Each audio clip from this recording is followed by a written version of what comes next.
नमस्कार, हरियाणा न्यूज देख रहे हैं आप। मैं हूं आपके साथ राजश्री थवाइत। जी हां, आप दिन भर कई खबरें देखते हैं, लेकिन कुछ खबरें ऐसी अहम होती हैं जो सुर्खियां बन जाती हैं।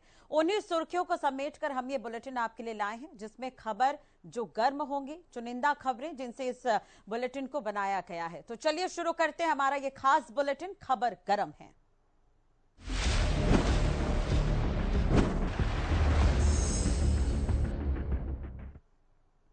चलिए बुलेटिन की शुरुआत में सबसे पहले बात कर लेते हैं बड़ी और अहम खबर की। तो इस वक्त की ये बड़ी और अहम खबर कांग्रेस संगठन को लेकर है। तो कांग्रेस संगठन को लेकर सूत्रों के हवाले से ये बड़ी खबर, दीपक बाबरिया ने की मल्लिकार्जुन खड़गे और केसरी वेणुगोपाल से मुलाकात। हरियाणा कांग्रेस प्रभारी ने संगठन की रिपोर्ट सौंपी है। हरियाणा से जिला अध्यक्षों के नाम का पैनल शॉर्टलिस्ट कर ये रिपोर्ट सौंपी गई है। रिपोर्ट सौंपने के बाद प्रदेश प्रभारी दीपक बाबरिया 3 दिन के लिए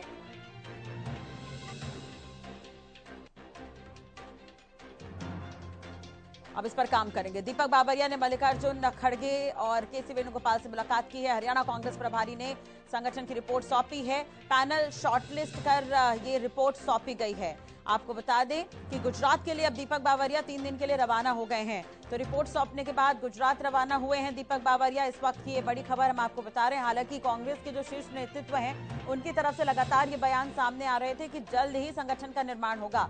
अब ये रिपोर्ट सौंपी हो गई है, देखना होगा कब तक इस पर संगठन का निर्माण होता है। हरियाणा से जिला अध्यक्षों के नाम का जो पैनल है वो शॉर्टलिस्ट किया गया है। उसके बाद ये रिपोर्ट सौंपी गई है शीर्ष नेतृत्व को। गुजरात रवाना हो गए हैं दीपक बाबरिया। रिपोर्ट सौंपने के बाद कांग्रेस संगठन को लेकर सूत्रों के हवाले से ये बड़ी खबर है। दीपक बाबरिया ने मल्लिकार्जुन खड़गे और केसी वेणुगोपाल से मुलाकात की है। हरियाणा कांग्रेस प्रभारी ने संगठन की रिपोर्ट सौंप दी है। हरियाणा से जिला अध्यक्षों के नाम का पैनल शॉर्टलिस्ट कर ये रिपोर्ट सौंपी गई है। रिपोर्ट सौंपने के बाद प्रदेश प्रभारी दीपक बाबरिया गुजरात के लिए रवाना हो गए हैं।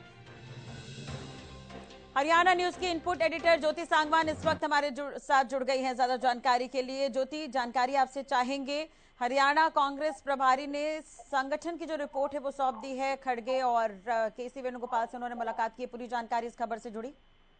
बिल्कुल राशि, देखिए संगठन गठन की कवायद बहुत तेज हो गई है। पिछले दिनों दीपक बाबरिया की ओर से कहा भी गया कि वो जल्द ही पार्टी अध्यक्ष के साथ मुलाकात करेंगे और जिला अध्यक्षों की जो लिस्ट है उसे शॉर्टलिस्ट कर पार्टी अध्यक्ष को सौंपा जाएगा। तो अब सूत्र ये जानकारी दे रहे हैं कि केसी वेणुगोपाल से भी मुलाकात हुई है, मल्लिकार्जुन खड़गे से भी दीपक बाबरिया मिले हैं और जो ऑब्जर्वर्स और साथ ही कोऑर्डिनेटर्स कांग्रेस कार्यकर्ताओं के बीच जाकर जो नाम लेकर आए, जो फीडबैक लिया गया, दीपक बाबरिया को सौंपा गया, अब उस लिस्ट को शॉर्टलिस्ट करते हुए पार्टी हाईकमान को सौंप दिया गया। अब जल्द ही देखना ये है कि कब जिला अध्यक्षों की सूची हाईकमान की ओर से जारी की जाती है। राज जी, चलिए बहुत बहुत शुक्रिया ज्योति तमाम जानकारी और बातचीत के लिए। तो हरियाणा कांग्रेस प्रभारी ने रिपोर्ट शीर्ष नेतृत्व को सौंप दी है और हरियाणा संगठन निर्माण को लेकर लगातार ये बात हो रही थी। हालांकि रिपोर्ट सौंपने के बाद दीपक बाबरिया गुजरात के लिए रवाना हो गए हैं।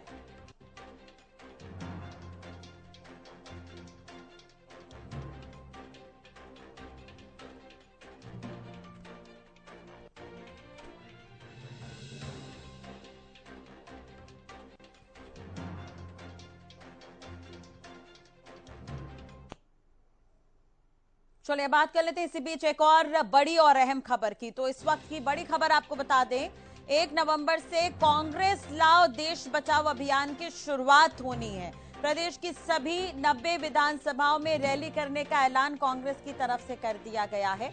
हल्का स्तर पर होने वाले कार्यक्रम को जन आक्रोश रैली का नाम दिया गया है। कांग्रेस की कार्यक्रम निर्धारण कमेटी इस पर फैसला लेगी। तो बड़ी खबर हम आपको बता रहे हैं, 1 नवंबर से हरियाणा में रैलियों की शुरुआत कांग्रेस करेगी। 1 नवंबर से कांग्रेस लाओ देश बचाओ अभियान की शुरुआत होनी है। ये बड़ी और अहम खबर हम आपको बता रहे हैं। प्रदेश की सभी 90 विधानसभाओं में रैली करने का ऐलान किया गया है। तो ये बड़ी और अहम खबर, हल्का स्तर पर होने वाले कार्यक्रम को जन आक्रोश रैली का नाम दिया गया है। तो ये बड़ी और अहम खबर, कांग्रेस की कार्यक्रम निर्धारण कमेटी की पहली बैठक में ही शुरुआत। 1 नवंबर से हरियाणा में रैलियों की शुरुआत कांग्रेस की तरफ से होने जा रही है। तो 1 नवंबर से कांग्रेस लाओ देश बचाओ अभियान की शुरुआत, ये बड़ी खबर हम आपको बता रहे हैं। प्रदेश की सभी 90 विधानसभाओं में रैली करने का ऐलान कांग्रेस की तरफ से किया गया है। हल्का स्तर पर होने वाले कार्यक्रम को जन आक्रोश रैली का नाम दिया गया है और कांग्रेस की कार्यक्रम निर्धारण कमेटी की ये पहली बैठक में फैसला लिया गया है। तो ये बड़ी और अहम खबर, 1 नवंबर से कांग्रेस एक रैली की शुरुआत करने जा रही है।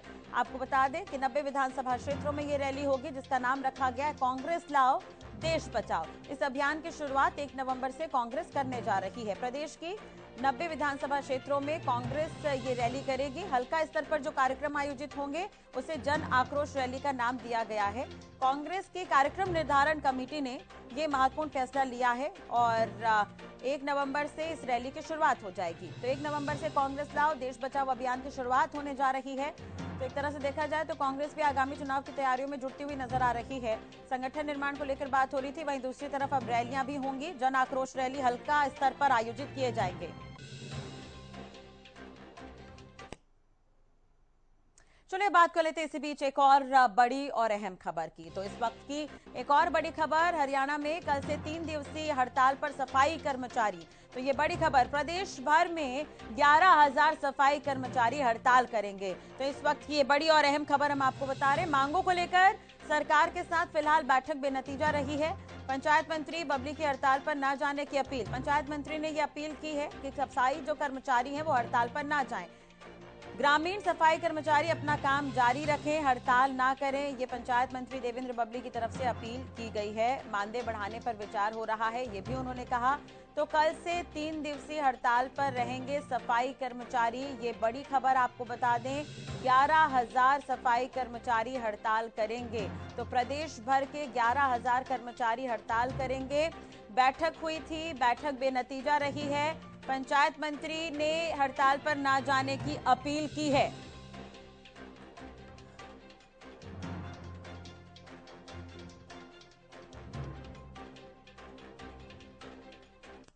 जो ग्रामीण सफाई कर्मचारी है वो 3 दिन तक हड़ताल पे जा रहे हैं। 10 अक्टूबर से 3 दिवसीय हड़ताल पर है। अब क्या कुछ सरकार की तरफ से व्यवस्था की गई है, इस पर बातचीत करने के लिए हमारे साथ हरियाणा के पंचायत मंत्री देवेंद्र सिंह बबली हैं। सर, सफाई कर्मचारी 4 दौर की वार्ता आपसे कर चुके हैं और अब उन्होंने ऐलान किया है कि वो 3 दिन तक हड़ताल पर रहेंगे। कैसे अब हरियाणा के गांवों की सफाई होगी? देखिएगा, बिल्कुल जो हमारे सफाई कर्मचारी हैं 2 या 3 बार मेरे से मिलके गए और हमने साथ के साथ जो उनका मांग पत्र था एग्जामिन के लिए डिपार्टमेंट को लिखा और उस पर सरकार पॉजिटिवली विचार कर रही है। और अब वो सरकार के सामने जो भी मांग आई थी उन पर विचार करके पॉजिटिवली जो उनकी मांग है उसमें से जो पॉसिबिलिटी है उनको हम पूरा करने का प्रयास करेंगे। और मैं तो अपनी तरफ से उनसे यही कहना चाहूँगा कि ठीक है, आप अपनी बात रख सकते हैं, लोकतंत्र में आपका अधिकार है, लेकिन गांव का सफाई का भी आप लोगों ने ही ध्यान रखना है। गांव आप ही के हैं और हमारी जितनी भी पंचायतें हैं वो भी अपने गांव का साफ सफाई का ध्यान रखें। भाई हमारे सफाई कर्मचारी हैं आबादी के हिसाब से पर कैपिटा उनको छोटे गांव में 1 है 2 है या कई जगह जो महाग्राम पंचायत है 8 की भी कैपेसिटी है, 6 भी है, वो पर कैपिटा के हिसाब से दिया हुआ। उसके साथ साथ गाँववासी खुद भी, चलो ये तो एक आज उनका सफाई कर्मचारियों की जो हड़ताल की वो होना, उसके साथ साथ ग्रामवासियों को भी अपने गांव की सफाई के अंदर इन्वॉल्व होना चाहिए और गांव को साफ सुथरा रखें। और इनसे तो मैं अपील ही कर सकता हूं। बाकी जो उनकी मांग पत्र था उसको पॉजिटिवली सरकार से विचार कर रही है। आने वाले समय में जल्दी से पॉजिटिव फैसला लेंगे। क्या जो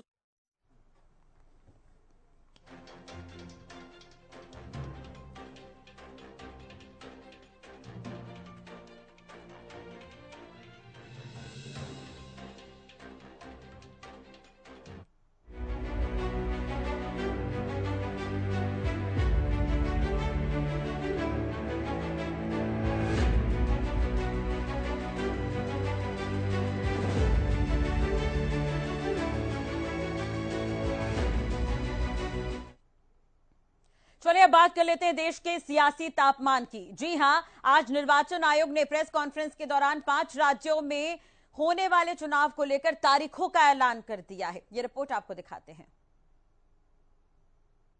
देश के 5 राज्यों में जल्दी ही चुनाव होने वाले हैं।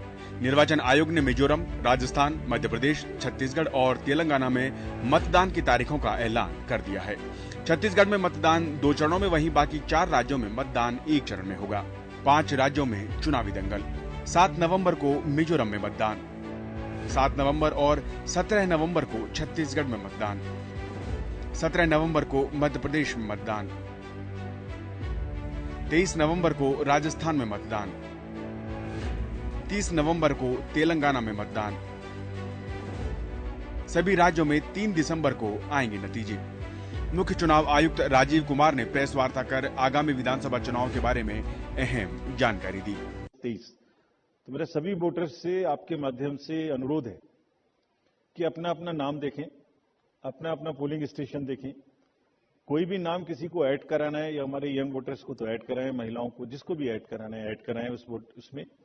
किसी को चेंज करना है, फोटो चेंज करनी है, मोबाइल नंबर लिखना है तो लिखाएं। घर घर में house to house survey would be undertaken by BLOs from 17/10/23 to 30/11/23 यानी 17 अक्टूबर 23 से 30 नवंबर 23 तक। बता दें कि 5 राज्यों के विधानसभा चुनावों में 15 करोड़ से अधिक मतदाता 1.77 लाख मतदान केंद्रों पर वोटिंग कर सकेंगे। 5 राज्यों में चुनावी तारीखों का ऐलान हो चुका है। अब देखना होगा कि कौन सा राजनीतिक दल किस पर भारी पड़ता है और इन चुनावों में किस पार्टी के वादों पर मतदाता भरोसा जताते हैं। आखिर इन चुनावों को 2024 के आम चुनावों से पहले सेमीफाइनल जो कहा जा रहा है, तो 5 राज्यों में चुनाव होने हैं जिसके नतीजे 3 तारीख को आ जाएंगे।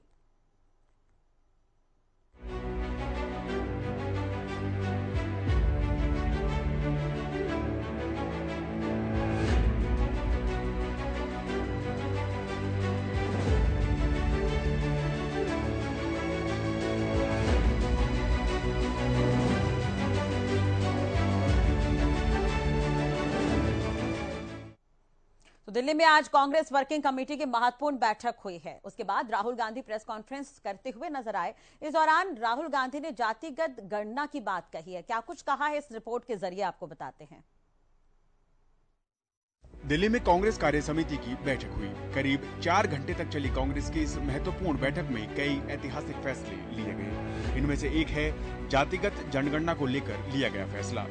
बैठक के बाद राहुल गांधी ने जानकारी देते हुए कहा कि कांग्रेस के सभी मुख्यमंत्री अपने राज्यों में जातिगत जनगणना करवाएंगे। उन्होंने कहा कि शायद इसमें हमारी भी गलती है, जो कि हमने पहले नहीं की, लेकिन हम उसे अब पूरा करके दिखाएंगे। हमारी कास्ट सेंसस पे चर्चा हुई, डिस्कशन हुआ और एक ऐतिहासिक निर्णय कांग्रेस वर्किंग कमेटी ने लिया है और यूनानिमसली लिया है। मगर मतलब कमरे में कोई ऐसा व्यक्ति नहीं था जिसने अपना पूरा सपोर्ट कास्ट सेंसस का जो कॉन्सेप्ट है उसको नहीं दिया। तो काफी खुशी की बात है। हमारे यहाँ चीफ मिनिस्टर्स बैठे हैं। हमारे चीफ मिनिस्टर्स ने भी डिसीजन लिया है कि वो भी राजस्थान में, कर्नाटक में, छत्तीसगढ़ में, हिमाचल में कास्ट सेंसस को आगे बढ़ाएंगे। एक तरफ जहां चुनाव आयोग ने 5 राज्यों में विधानसभा चुनाव की तारीखों की घोषणा की है, वहीं दूसरी तरफ राहुल गांधी ने जातिगत जनगणना को लेकर यह बड़ी घोषणा की है।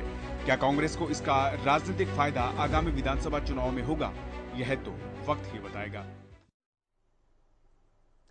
जैसे जैसे देश आम चुनावों की तरफ बढ़ रहा है, जातिगत जनगणना का जो मुद्दा है वो गर्माता जा रहा है। इंडिया गठबंधन ओबीसी कार्ड खेलने में बिल्कुल भी पीछे नहीं है और बिहार के बाद अब कांग्रेस शासित राज्यों में भी जातिगत जनगणना की बात कही जा रही है। वहीं प्रधानमंत्री नरेंद्र मोदी गरीबी को ही एकमात्र जाति बता चुके हैं। इससे साफ है कि आगामी चुनावों में यह मुद्दा तूल पकड़ने वाला है। अब किस दल को इससे कितना नफा नुकसान होता है, यह तो वक्त ही बताएगा।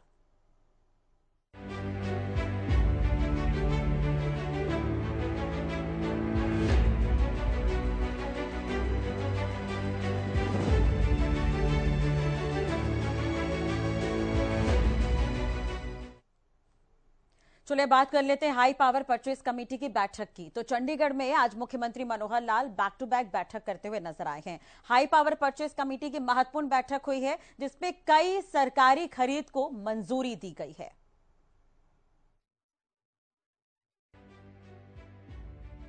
हरियाणा के मुख्यमंत्री मनोहर लाल की अध्यक्षता में एचपीपीसी, एचपीडब्ल्यूपीसी और डीएचपीपीसी की बैठक में 1645 करोड़ रुपए से अधिक के कॉन्ट्रैक्ट और विभिन्न वस्तुओं की खरीद को मंजूरी दी गई। बैठक में विभिन्न बोलीदाताओं से नेगोशिएशन के बाद दरें तय करने के बाद लगभग 29 करोड़ रुपए की बचत की गई है। हाई पावर परचेज कमेटी की बैठक में सिंचाई, ग्रिड, पुलिस, हरियाणा विद्युत प्रसारण निगम लिमिटेड, उत्तर हरियाणा बिजली वितरण निगम, जन स्वास्थ्य अभियांत्रिकी विभाग, शुगरफेड, विकास एवं पंचायत विभागों के 29 एजेंडे, DHPPC में 7 एजेंडे और high power works purchase committee में सिंचाई, लोक निर्माण सहित कुल 20 एजेंडे रखे गए और सभी एजेंडों को मंजूरी प्रदान की गई। बैठक में मंजूर किए गए कॉन्ट्रैक्ट में मुख्यतः हिसार बालसमंद सड़क को 4 लेन बनाने, उचाना से लितानी सड़क का सुदृढ़ीकरण कार्य, जिला रेवाड़ी में सैनिक स्कूल, गोठरा टप्पाखोड़ी में आवासीय भवनों का निर्माण, जिला गुरुग्राम के जमालपुर गांव में सीवरेज सुविधाएं प्रदान करने, सीवरेज ट्रीटमेंट प्लांट और जलापूर्ति में सुधार और industrial growth centre Saha Ambala के सेक्टर 1, 2 और industrial growth centre Saha Ambala के सेक्टर 1, 2 और 3 में सड़कों के सुदृढ़ीकरण का कार्य शामिल है। हरियाणा सरकार के द्वारा हाई पावर परचेज कमेटी के अलावा हुई अन्य बैठक के जरिए करोड़ों की सरकारी खरीद को मंजूरी दी गई है और इसमें सरकार द्वारा भारी बचत भी की गई है, जो कि विकास को लेकर सरकार की गंभीरता को दर्शाती है। तो एक तरह से देखा जाए तो हाई पावर परचेज कमेटी की बैठक में महत्वपूर्ण फैसला लिया गया और इसके हिसाब से जो कई खरीद जो होनी है उसे लेकर यह महत्वपूर्ण निर्णय लिया गया है। सरकार विकास की तरफ जोर दे रही है। हर बार इस बैठक के बाद यही निकलकर सामने आता है।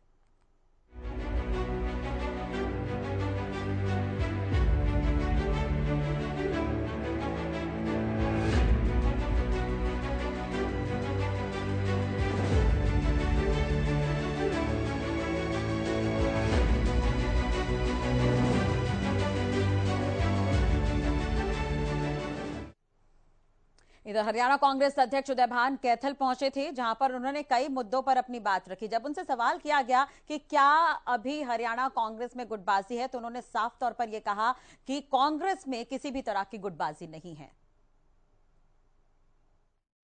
हरियाणा कांग्रेस के प्रदेश अध्यक्ष उदय भान कैथल पहुंचे। यहां वो हरियाणा की गठबंधन सरकार पर खूब बरसे। इसके अलावा कांग्रेस की गुटबाजी पर बोलते हुए उन्होंने कहा कि कांग्रेस में कोई गुटबाजी नहीं है। सभी कांग्रेसी नेता कांग्रेस विचारधारा को मजबूत करने के लिए अपने स्तर पर काम कर रहे हैं। जजपा पार्टी को जमा जीरो बताते हुए उदय भान ने कहा कि हरियाणा की राजनीति में फेल हुए लोग अब राजस्थान की ओर निकल पड़े हैं, लेकिन जनता सब जानती है। कांग्रेस प्रदेश अध्यक्ष उदय भान ने जातीय जनगणना पर कहा कि कांग्रेस पार्टी जातीय जनगणना के पक्ष में है। भाजपा अपनी कमजोरी को छुपाने के लिए और सत्ता से कभी बेदखल ना हो जाए, इसलिए जातीय जनगणना करने में लेट लतीफी कर रही है।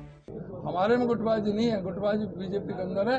हमारा थोड़ा बहुत मतभेद हो सकता है, लेकिन मनभेद कोई नहीं है। मुख्यमंत्री का कोई भी दावेदार हो सकता है, कोई कह सकता है, उनके समर्थक नारे भी लगा सकते हैं, लेकिन उससे ये नहीं है कि किसी ने कांग्रेस के खिलाफ नारा लगाया हो। जातीय जनगणना होगी तो इनकी सारी पोल पट्टी खुल जाएगी। क्यों आरएसएस बीजेपी क्यों नहीं कराना चाहता, क्यों विरोध में है, क्या खिलाफ है, क्यों खिलाफ है?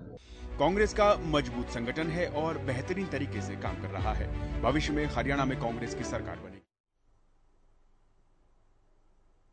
उदय भान ने कहा कि जिस प्रकार से आज बढ़ती बेरोजगारी, बढ़ता अपराध, बढ़ती महंगाई और जनता की नजरअंदाज, ये सब कुछ हरियाणा की जनता भविष्य में कांग्रेस की सरकार बनाने का फैसला कर चुकी है, जिसका सबूत हरियाणा प्रदेश में हो रहे कांग्रेस के कार्यक्रमों में उमड़ा हुआ जनसैलाब दिखाई दे रहा है। तो कुल मिलाकर उदय भान यहां पर यह सुनिश्चित करते हुए नजर आए कि आगे आने वाली सरकार कांग्रेस की होगी।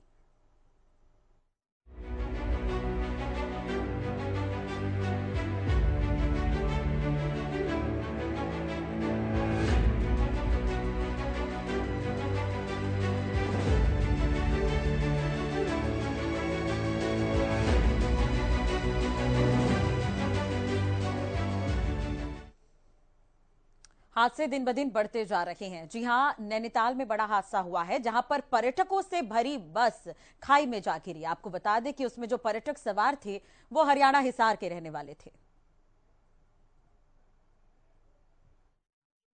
नैनीताल से हिसार के लिए एक बुरी खबर सामने आई है। रविवार रात को निजी स्कूल की बस पलटने के कारण 7 लोगों की मौत के बाद हिसार जिले के गांव शाहपुर में मातम छा गया, जिसके बाद पूरा गांव खामोश है। वहीं परिजनों ने बताया कि 3 दिन की छुट्टियों के दौरान स्कूल का स्टाफ नैनीताल में घूमने के लिए स्कूल के साथ गया हुआ था और रविवार को वापसी थी। रात को 10 बजे सूचना मिली कि हिसार की निजी स्कूल बस का एक्सीडेंट हो गया है, जिसके बाद हमने अपने संबंधित को कॉल की, लेकिन उनके नंबर लगातार बंद आ रहे थे। इसके बाद हम घबरा गए। उस उसके बाद रात 12 बजे के आसपास पता चला कि हिसार जिले की शाहपुरा गांव की बस है, जिसके बाद पता चला कि काफी संख्या में लोग घायल हुए हैं। शाम को एक सूचना हम लोगों को मिली थी कि एक बस मंगोली के आसपास दुर्घटनाग्रस्त हो गई है। ये हरियाणा से कोई शिक्षकों का एक ग्रुप था जो घूमने के लिए आए हुए थे, तो वहाँ जो सर्च एंड रेस्क्यू टीम है वो मूव कराई गई थी तुरंत। एम्बुलेंसेस भी हम लोगों ने काफ़ी पर्याप्त संख्या में वहाँ मूव कराई थी। सारे प्रशासन, पुलिस और SDRF की टीमें लगी हुई थी। आपको बता दें कि रात को ही राहत और बचाव कार्य शुरू कर दिए गए थे, जिसके बाद 28 लोगों का रेस्क्यू कर लिया गया है। हादसे में घायल लोगों को हल्द्वानी रेफर किया गया है। वहीं मुख्यमंत्री मनोहर लाल ने हादसे पर दुख। हादसा बेहद दर्दनाक रहा। दिन ब दिन हादसे बढ़ रहे हैं। पहाड़ी इलाकों में इस तरह के हादसे सामने आ रहे हैं। आपको बता दें, पिछले दिनों हिमाचल प्रदेश में भी इस तरह का ही हादसा देखने को मिला था। पहाड़ी इलाकों में बार बार एहतियात बरतने की अपील लोगों से की जाती है। बेहद दुखद है, हिसार के लोग इसे हिसार के लिए सबसे बड़ा हादसा बता रहे हैं, क्योंकि जो स्कूली बस नैनीताल घूमने गई थी उसमें स्टाफ बड़ी संख्या में गए थे। छुट्टियां थी 3 दिन की, इसलिए स्टाफ यहां पर घूमने के लिए गया हुआ था। उस दौरान ये बड़ा हादसा हुआ।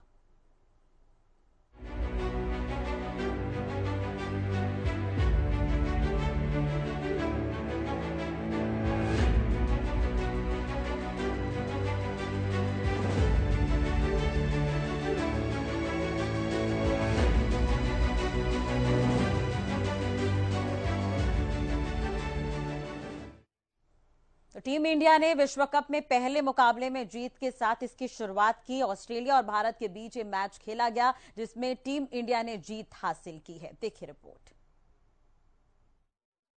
विश्व कप 2023 में टीम इंडिया ने जीत के साथ अपने अभियान की शुरुआत की है। 2 रन पर 3 विकेट गिरने के बाद विराट कोहली के 85 रन और KL राहुल के 97 रन की मदद से टीम इंडिया ने ऑस्ट्रेलिया को 41.1 ओवर में 6 विकेट से हरा दिया।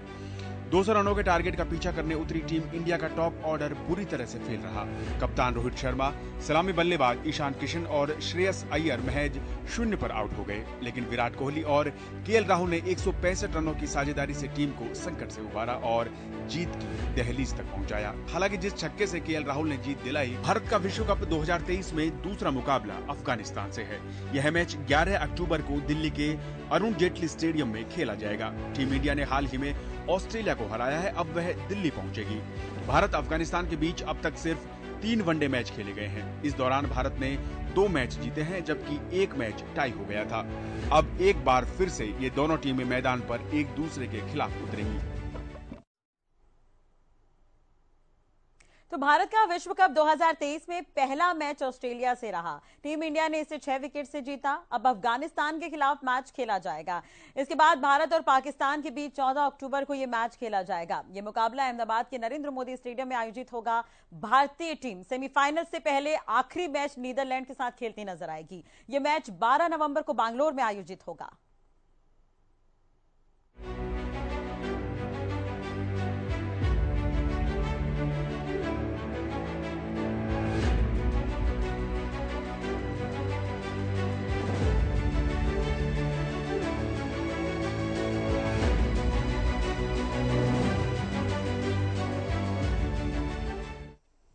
खबर गरम है, इसमें अब चलिए बात कर लेते हैं लहूलुहान मिडिल ईस्ट की। जी हां, जहां पर हमास के हमले के बाद इजराइल में आतंक मचा हुआ है। हमास के हमले से कई इजरायलियों की मौत हो गई है। देखिए रिपोर्ट। आतंकी संगठन हमास के द्वारा इजराइल पर ताबड़तोड़ हमले लगातार जारी हैं। फिलिस्तीनी आतंकी संगठन के रॉकेट गाजा पट्टी से लगातार इजरायली इलाकों को निशाना बना रहे हैं, जिनमें 700 से अधिक इजरायली लोगों की मौत हो चुकी है। वहीं करीब 2000 से अधिक लोग घायल हुए हैं। वहीं इजरायली सेना ने भी जवाबी कार्रवाई में हमास के 450 से अधिक आतंकियों को मौत की नींद सुला दिया।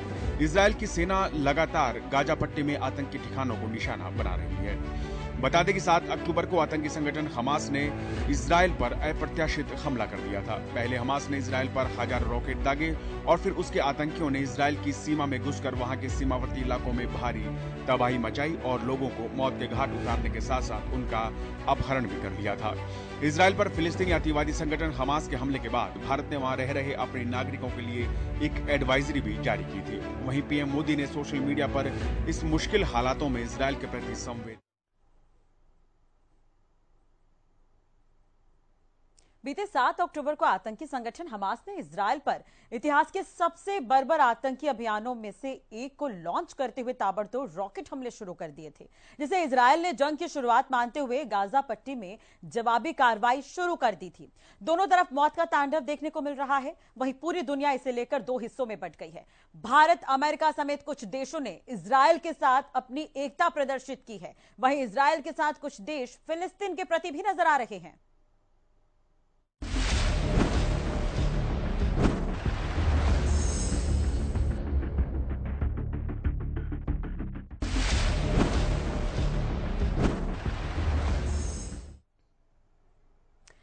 चलिए, इसी के साथ ही खबर गरम है में फिलहाल इतना ही। अपडेट खबरों के लिए आप देखते रहिए हरियाणा न्यूज। नमस्कार।